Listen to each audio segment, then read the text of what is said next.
이번 사건은 크게 두 개로 나눠지는데요. 전경련과 어버이연합의 수억 원대 거래, 이건 이미 JTBC 보도로 확인이 된 상태입니다. 또 하나는 청와대와 국정원 등의 어버이연합 관제 집회 배후 의혹 등인데요. 두 부분 모두 검찰의 수사 대상입니다. 취재 기자와 얘기를 나눠보겠습니다. 백종원 기자. 네.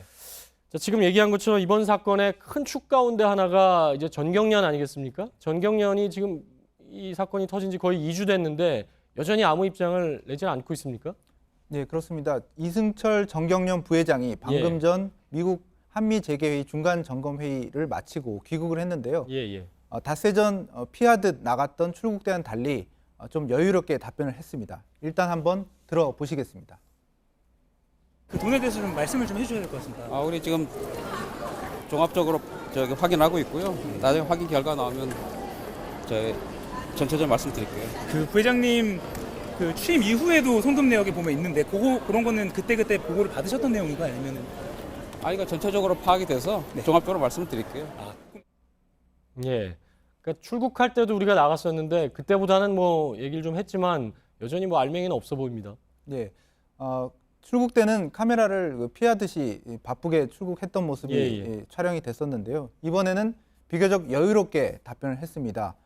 하지만 이 부회장이 전경련의 실질적인 책임자, 그러니까 허창수 전경련 회장이 비상임이기 때문에 상임 최고위직인 이승철 부회장이 뭔가 해명을 해야 된다는 말이 나오고 있고요.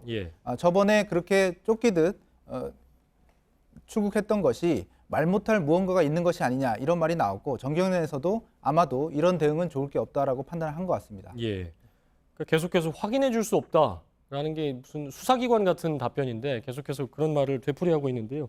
또 하나가 이제 어버이연합인데 어버이연합의 추선희 사무총장 지금 잠적을 한 상태라고요.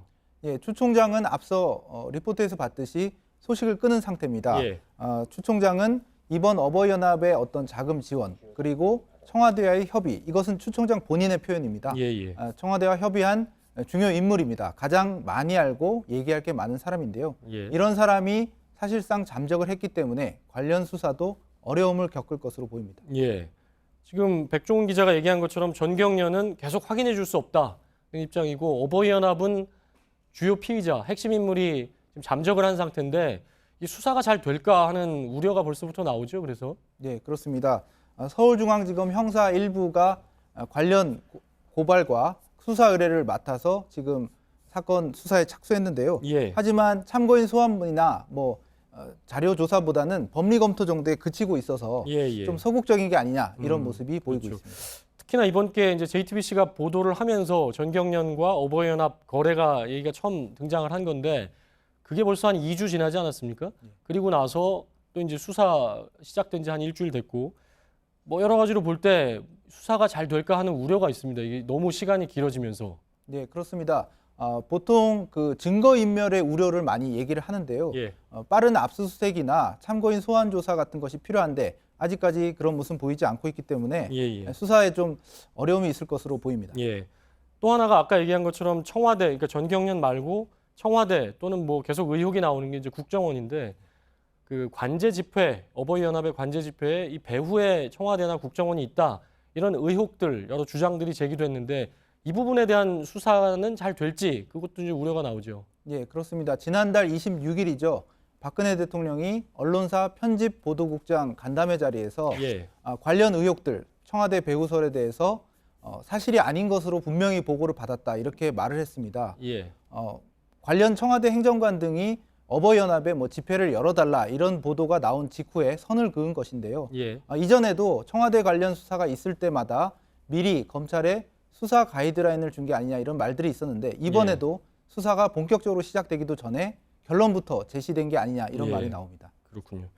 근데 일부에서는 이게 어버이연합뿐이 아니라 정부라든지 여러 기업이라든지 이런 곳에서 그 진보 성향의 단체들도 돈을 받는다. 어버이연합이 하는 게 뭐가 문제냐 이런 얘기도 나오는데 얼핏만 봐도 사실 차명계좌 등장 이런 걸로 봐서 좀 다른데 어떻게 다르다고 볼 수 있을까요?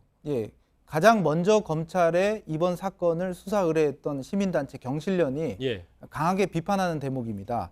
차명계좌, 보통 시민단체라고 하면 법정 기부금을 받을 때 법정 기부금 계좌를 통해서 받게 돼 있는데 전혀 이번 일은 그렇지 않다는 것이고요. 예. 차명 계좌를 썼다는 것은 관리도 안 되고 추적도 안 된다는 것인데 그런 일은 대부분의 시민단체 관계자들은 없다 이렇게 말하고 있습니다. 예. 결국 자금을 지원하는 과정, 그걸 좀 관리하는 과정에서 불법성이 드러났기 때문에 이번 예. 수사가 그런 것을 밝히는 쪽으로 지금 예. 계속되고 있습니다. 그러니까 수사에서 그 불법성이 드러나면 그런 얘기는 안 나오겠지만 동일선상에 올려놓긴 좀 어렵다 이런 얘기가 되겠군요. 네, 그렇습니다.